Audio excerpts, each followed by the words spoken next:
अहम खबर, लाहौर के इलाके गुलबर्ग में प्लाजे में लगी आग पर जुज़वी तौर पर काबू पा लिया गया है। रात गए लगने वाली आग ने दुकानदारों को बरसों की जमा पूंजी से महरूम कर दिया। रेस्क्यू की 20 से ज्यादा गाड़ियों ने आग पर काबू पाने के अमल में हिस्सा लिया। हैवी मशीनरी के जरिए प्लाजे पर लगे बोर्ड्स उखाड़ कर उतार दिए गए। ग्राउंड फ्लोर पर दुकानों की दीवारें गिराकर आग बुझाई गई और इमदादी कार्रवाइयां ताहाल जारी हैं। उमर दराज हमारे साथ मौजूद हैं जो कि इस पर हमसे मजीद बात करेंगे।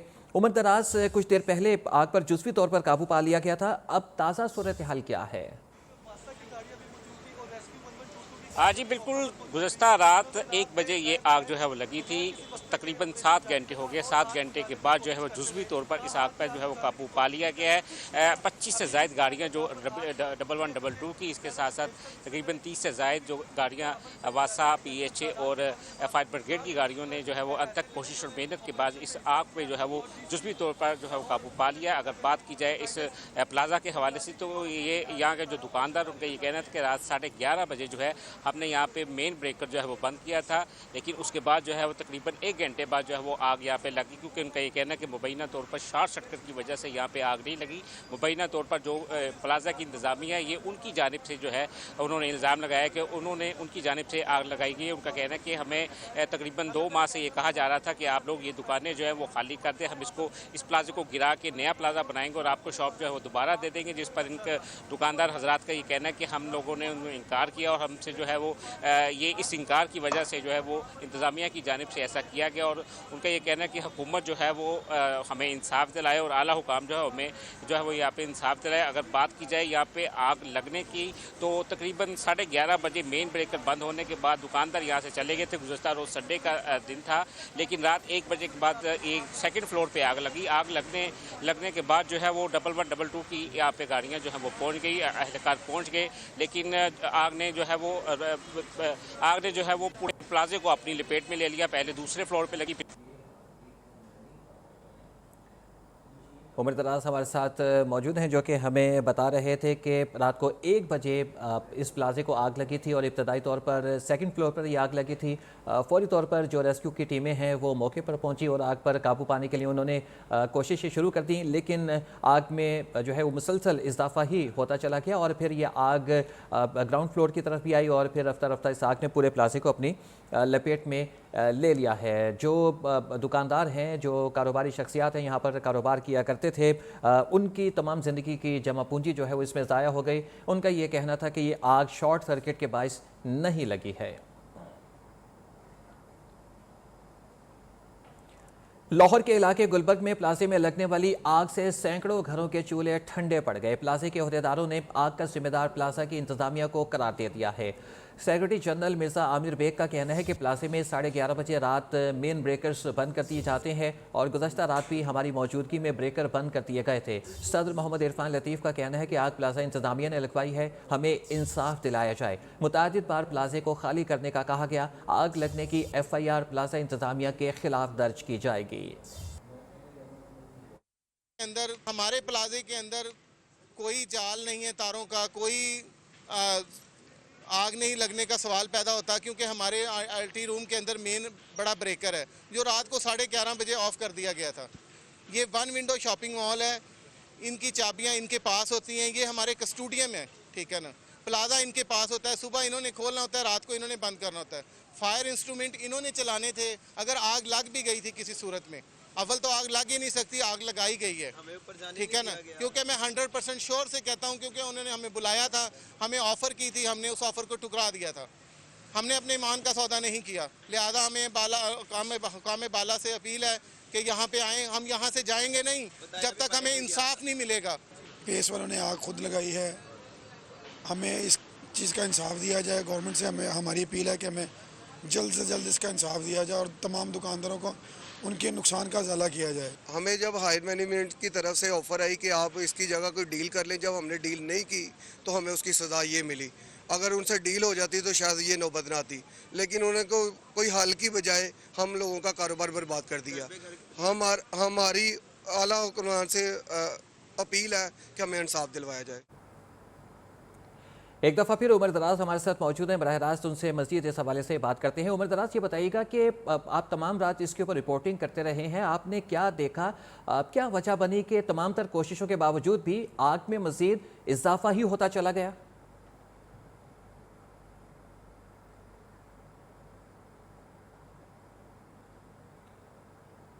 उमर दराज, क्या आप हमें सुन पा रहे हैं? जी जी जी जी उमर दराज, ये बताइएगा कि ऐसी क्या वजह सामने आई है कि तमाम कोशिशों के बावजूद आग में इजाफा ही होता चला गया, शिद्दत में इजाफा होता चला गया, बजाय इसके कि कंट्रोल होती? जी, बात की जाए अगर बाग के बुझ जाने की, तो इसमें शिद्दत का इजाफा इसी वजह से हुआ कि दूसरे फ्लोर पे जो है वो आग लगी। आग क्योंकि दूसरे फ्लोर पे लगने के बाद रेस्क्यू के अमले ने वहाँ पे आग बुझाना शुरू कर दी, लेकिन ये आग जो है वो क्योंकि यहाँ पे बेसिकली तौर पे लेदर का जो मटेरियल है, जिसमें जो बैग्स है, इसके साथ साथ शूज़ है, इसके साथ साथ गारमेंट्स का जो सामान है, लेडीज़ और जेंट्स पैंट शर्ट्स, इस तरह के जो मलबूसात है वो यहाँ पे फ़रोख्त होते थे। इसके साथ साथ जो यहाँ पे जो मोबाइल्स की शॉप्स थी वो यहाँ पे मौजूद थी। इसी वजह से क्योंकि दूसरी फ्लोर पे आग लगने के बाद ये तीसरे फ्लोर पर लगी और तीसरे के बाद ये चौथे पे गई, लेकिन क्योंकि हैवी मशीनरी लाई गई ताकि जो है वो नीचे से आग को जो है वो ख़त्म किया जाए। इस हवाले से जो प्लाजे के चारों तरफ में बोर्ड लगे थे, बिल बोर्ड लगे थे, उनको हैवी मशीनरी के ज़रिए जो है वो ख़त्म किए गए। उसके बाद जो दीवारें थी ग्राउंड फ्लोर पे दुकानों की, उनको तोड़ के जो है उनके शीशे तोड़ के जो है वो पानी का जो है वो किया गया, लेकिन आग ना बुझ सकी और आग बजाय कम होने के जो है वो निचली यानी ग्राउंड फ्लोर और फर्स्ट फ्लोर पर आ गई, जिसकी वजह से तकरीबन आग के शोले जो है दूर दूर तक दिखाई देने लगे।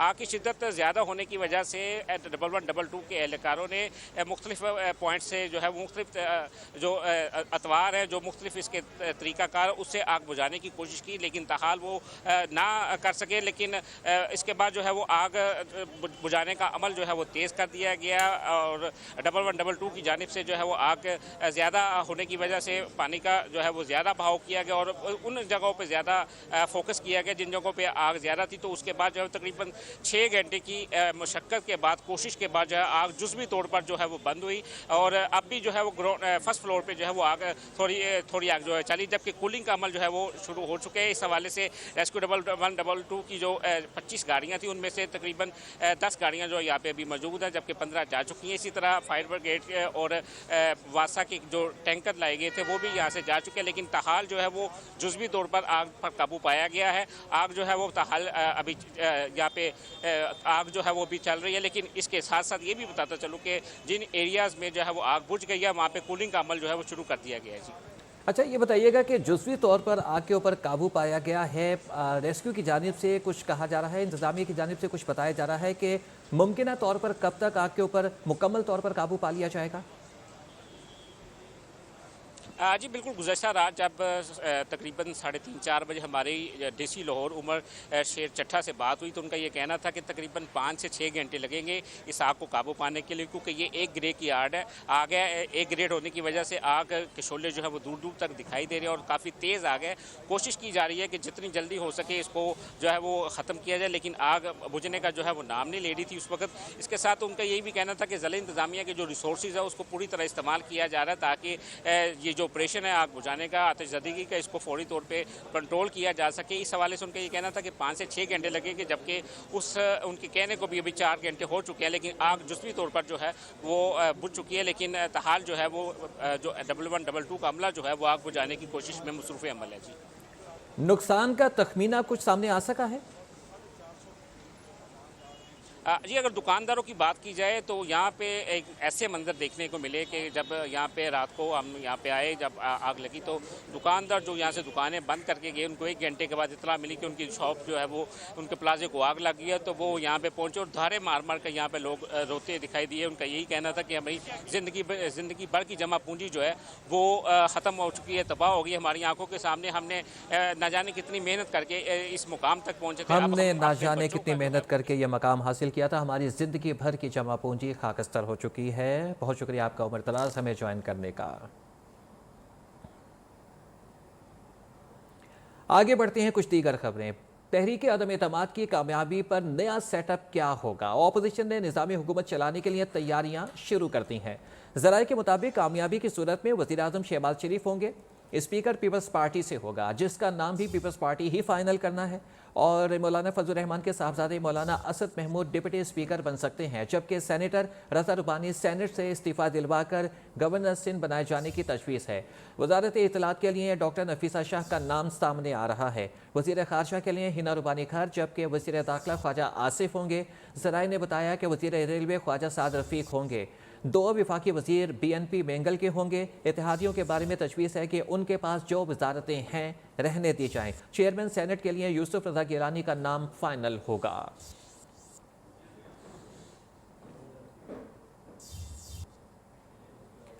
तहरीक अदम एतमाद को नाकाम बनाना हुकूमत के लिए मिशन इम्पॉसिबल बन गया। अहम इत्तेहादियों ने हुकूमत से राहें जुदा करने की ठान ली।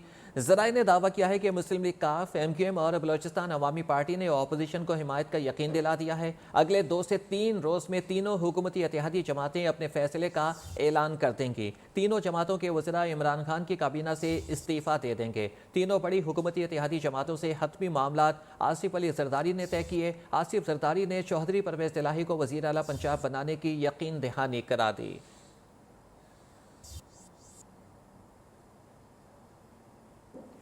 हुकूमत के खिलाफ अदम एतमाद का महाज, अपोजिशन की तैयारियां उरूज पर। शहबाज शरीफ का पार्टी अरकान के एहसास में इशाया, तमाम 84 अरकान शरीक हुए। मरियम औरंगजेब कहती हैं कि पार्लिमानी पार्टी ने नवाज शरीफ और शहबाज शरीफ को मुकम्मल फैसले का इख्तियार दे दिया। इमरान खान की तकरीर में नजर आ रहा है कि वो घर जाने वाले हैं। इमरान खान अपने 12 लोगों पर नजर रखें, हमारे पास नंबर्स पूरे हैं।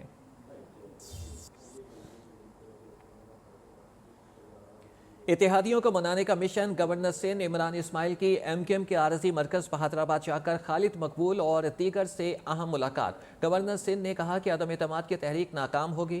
MQM ने कभी मायूस नहीं किया। खालिद मकबूल सदीकी ने कहा कि MQM मौजूदा सूरत हाल में कारकुनों के इजलास के बाद फैसला करेगी। काफ लीग से ताल्लुकात हैं, लेकिन इनका फैसला अपना होगा और MQM का अपना होगा।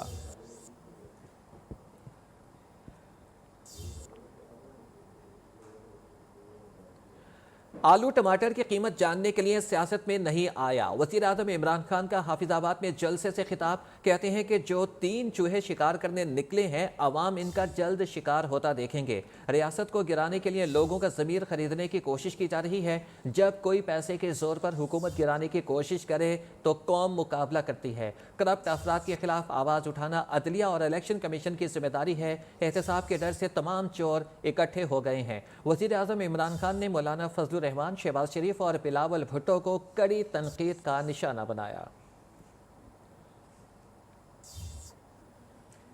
इमरान साहब, आप वाकई आलू टमाटर की कीमत ठीक करने नहीं आए थे, बल्कि मुल्क और आवाम का कबाड़ा करने आए थे। अपोजिशन लीडर शहबाज शरीफ का वज़ीर आज़म की तकरीर पर रद्द अमल। कहते हैं कि इमरान खान पाकिस्तान के दोस्तों को नाराज़ करने आए थे, वह एजेंडा आपने पूरा कर दिया। आप तो सबूत कश्मीर, CPEC को रोकने, करप्शन में पाकिस्तान के 24 दर्जे बढ़ाने आए थे। ये तबाही आपने कर दी है।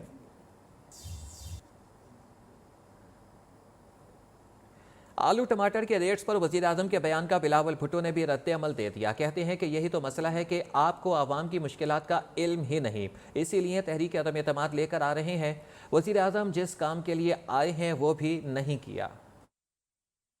वो तो सब हर पाकिस्तानी को नजर आ रहा है कि इस वज़ीर आज़म को पहले दिन से कोई दिलचस्पी नहीं था कि महंगाई का शरह क्या है। तो कॉल इस वज़ीर आज़म के जिस काम के लिए वो आए था वो भी नहीं कर सके। यही तो वजह है कि हम अदम एतमाद लेकर आ रहे हैं। किसको मालूम नहीं है कि अवाम का क्या इश्यूज है।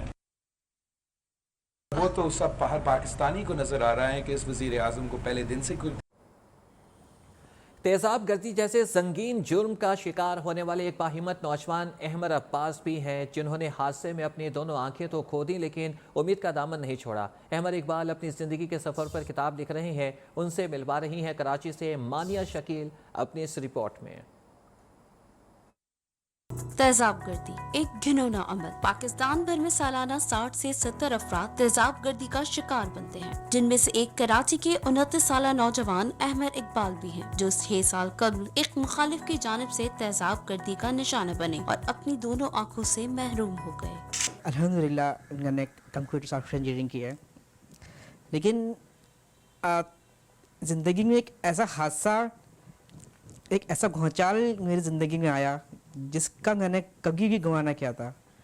और वो ये था कि एक लड़के ने मेरे चेहरे पर एसिड यानी कि तेज़ाब फेंक दिया था, जिसकी वजह से मेरी दोनों आँखें, मेरे जिस्म का बेशतर हिस्सा वो जल के राख हो गया। अहमद ने मनफी रवैयों से मस्बत राह तलाश की और अब वो अपनी जिंदगी पर किताब लिख रहे हैं। मैंने ये सोचा कि यार मेरे साथ तो हो गया है, अब मैं किस तरह से लोगों को मैं मोटिवेट करूं, किस तरह से लोगों को बताऊं कि किस तरह से हम जो है हिम्मत नहीं हारना चाहिए इंसान को। समाजी कारकुन मुसरत मिसबा की तेजाब से मुतासरा अफराद के लिए बनाई गई NGO से अहमद हादसे के वक्त से मुंसलिक हैं। अहमद के हवाले से मैं ये बताना चाहती हूँ कि अहमद जो है स्माइल अगेन फाउंडेशन के एम्बेसडर हैं, क्योंकि ये वो बच्चा है, जब मैं 2016 में इनसे मेरी मुलाकात हुई तो ये हॉस्पिटल में थे और मुझे एक साहब आए और उन्होंने कहा कि क्या आप सिर्फ औरतों का इलाज करते हैं? मैंने कहा नहीं,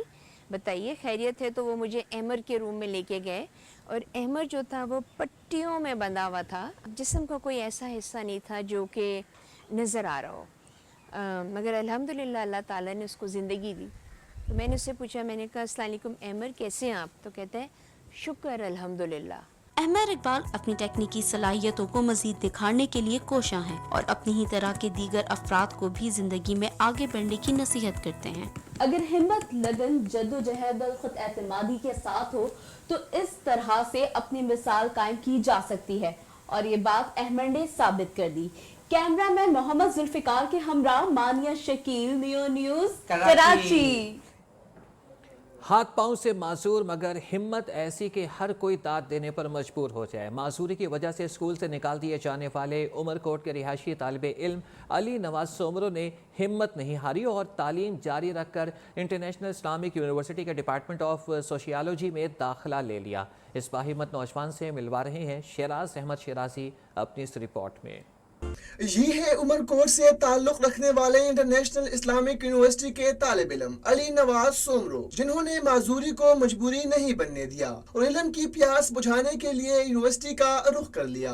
हाथ पाँव के बगैर रोजमर्रा के तमाम काम खुद करते हैं, खाना खाने से लेकर यूनिवर्सिटी के असाइनमेंट तक सब कुछ खुद ही करते हैं। स्कूल वालों ने कि मुझे पढ़ने के लिए सीट नहीं दी थी, क्योंकि रीज़न यही था कि आपको देखकर मतलब हमारे जो स्टूडेंट्स हैं वो भागकर चले जाएंगे, हमारे मतलब ये स्कूल बंद हो जाएगी। अली नवाज सोमरो कहते हैं, उन बच्चों के लिए कुछ करना चाहता हूं जो सिग्नल्स और चौक चौराहों पर भीख मांगते फिरते हैं। वो माजूर बेचारे कैसे पढ़ेंगे और रास्ते पे बेचारे सड़कों पे घूम रहे हैं। इनको मैं मतलब एक ऐसी मंजिल पे देखना चाहता हूँ कि ये सड़कों पे नहीं घूमें। अली नवाज सोमरो जब यूनिवर्सिटी पहुँचे तो इंतजामिया ने भी इस बाहिम्मत नौजवान का पुरतपाक इस्तकबाल किया। हमारे लिए बड़ी खुशी की बात है, हमारे लिए एजाज़ की बात है कि इन्होंने इस यूनिवर्सिटी को चूज़ किया और हम बहुत ज़्यादा कोशिश करेंगे कि उसको कोई मसला ना हो। अली नवाज सोमरो के दोस्त भी उनसे बेहद खुश हैं। सालगिरह के मौका पर दोस्तों के हमरा केक भी काटा।